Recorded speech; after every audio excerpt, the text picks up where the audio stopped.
Guys, deluded, I'm back again. Obviously, France have won the World Cup, beating Croatia. Commiserations to Croatia, congratulations to France. I mean, it was a very entertaining World Cup. I mean, on one hand, you could say a bit like there wasn't really a clear winner quality wise, or I don't want to say not deserving winner because France deserve it. I mean, they beat Argentina, they beat Croatia, they beat Uruguay, they beat Belgium. These are tough sides. If you want to win the World Cup, they did it the long way and the hard way, and they deserve it.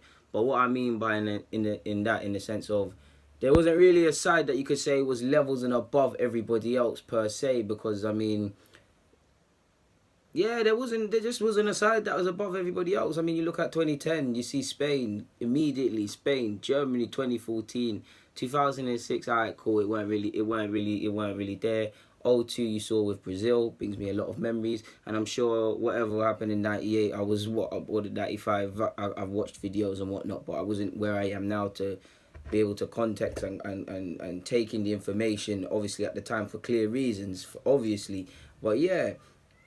Congratulations to France. They dealt with it. A lot of their players have question marks over them. Giroud, he started. People wondered why he should be in the squad. What does he offer? This and that. If you've been following football, few people polarize opinion much more than Giroud. In fact, on one hand, the man didn't score a goal, backing up certain claims. On the other hand, his application can be looked at as very good. So they got a lot of resilient characters there. Pogba's had to deal with it. Giroud's had to deal with it. Griezmann's been through a lot of heartache at club level, to be fair. And a lot of them were already there at the Euros in 2016 when we all remember what happened there. So all I can say is credit to the boys. Credit to France. I don't know what's in the water in France, but from full internationals down the way to the bottom at under 16s, there's a melting pot of players everywhere. Even the ones not recognised at youth level internationally.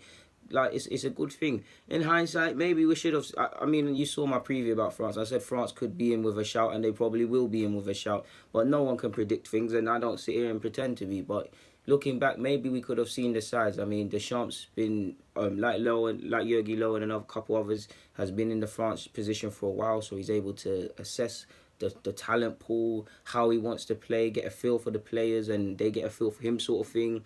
They obviously got to the finals of Euro 2016, so the heartache and all them things are still going to be fresh.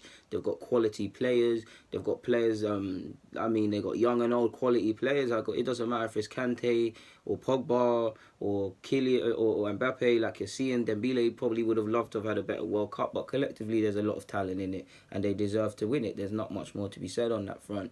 In a quick overview of the game, if I go back to the game, if I'm Croatia, I'm very angry at the first two goals, to be honest, because I do think the ref to a degree spoiled it, and they're gonna. I'm a fan of VAR now. I wasn't at first, but I'm sold of it.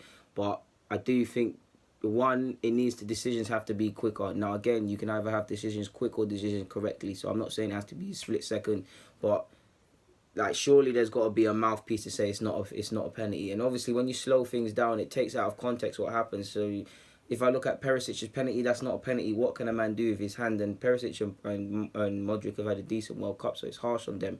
What can he do? I was sat here watching with friends, and I said he's gonna give that penalty. You know, you could tell in a man's eyes. So obviously you saw the penalty. The free kick for Griezmann, he conned the free kick. Everybody does that on a football pitch, and it's smart play from Griezmann. Obviously set piece. Croatia really, to be honest, yeah, it was injustice at the free kick, but at the same time it was poor defending from that set piece from Croatia. So they were harshly done by. Obviously we saw the clanger from Lloris. It'll be forgotten about, and that won't go down in history because I mean he's won the World Cup. So yeah, they did what they had to do. I mean, on one hand, you could say Croatia were dominating the game. I really think it was a game of. It was one of them games where of 10 minute spells. Every 10 minutes was something different. Croatia were pressing and pressuring. France the same. Second half, France turned on the style, full stop. And then obviously as the game opened up, they conceded a sloppy goal. But Kylian in the second half, Pogba in the second half. Pogba even could have had a hat trick if his decision making was better towards the end of the game. It was a good game for the neutral, should I say? And I mean, where we started off with Spain versus Portugal, and we ended it in the same fashion with France versus Croatia, in that it was end to end, nerve wracking, even for the neutrals, entertainment wise, quality. I do think we've been lacking a lot of quality at this World Cup, but it made up for that, and it's been a terrific World Cup all in all. To be honest with you, people, late goals, clangers, drama for all sorts. It's been a World Cup to remember, and the sad thing now is that because of that, you're seeing with the news of the 2026 going to be held under 3 different regions. You've also heard the 2022 World Cup's going to be moved to the winter. You've also heard it's going to be expanded at some period, the World Cup. I'm really scared of the FIFA wolves or the advertising or marketing capitalism chasing folks behind the scenes of football, because they're going to be able to use something that was as entertaining and actually delivered as the World Cup to market it and make more money and things like that. And that's not what it should be about. It should be about that kid somewhere in France in that is stuck in a 2-bedroom, 1-bedroom house, mum working 2 jobs and whatnot, that has aspirations to be a footballer. They can look at someone like Paul Pogba, who came from similar situations, and look where he's at. And you look at collectively throughout that France squad, even if we look away from social political problems and we move to a way of, in today's age, race is sad. I don't want to say race has ever gone away, because it hasn't, but race is definitely more at the forefront in the last couple of years with Brexit, Trump, etc. than it has ever been.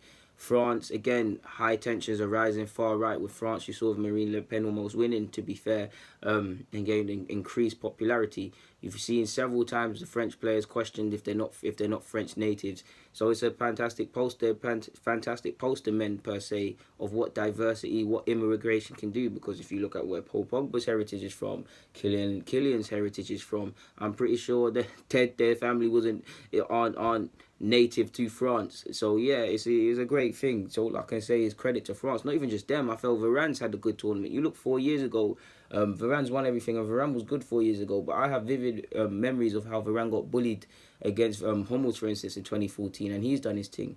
Pogba turned up at the 2014 World Cup, and he's finally got a prize to show for it. So yeah, the next step is Euro 2020. I mean, between Belgium, England, and France, they're the 3 nations I'm looking at for Euro 2020. Of course, as things happen differently, certain things can happen. In fact, I'm even looking to Portugal as well. But in regards to the World Cup, people, all I can say is it's been a fantastic World Cup. Thank you very much for sticking and standing with me and my videos and my content through not just the World Cup, but everything this last couple weeks. So yeah, man, thank you very much for your time and your application that you've, in the same way I've given it to you, you've given it back in a tenfold.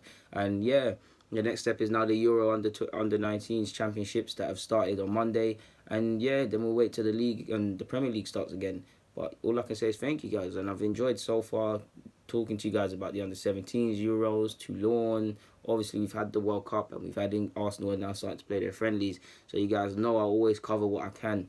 But as for now, guys, deluded. Get in the comments, subscribe, and do the rest. I'm out.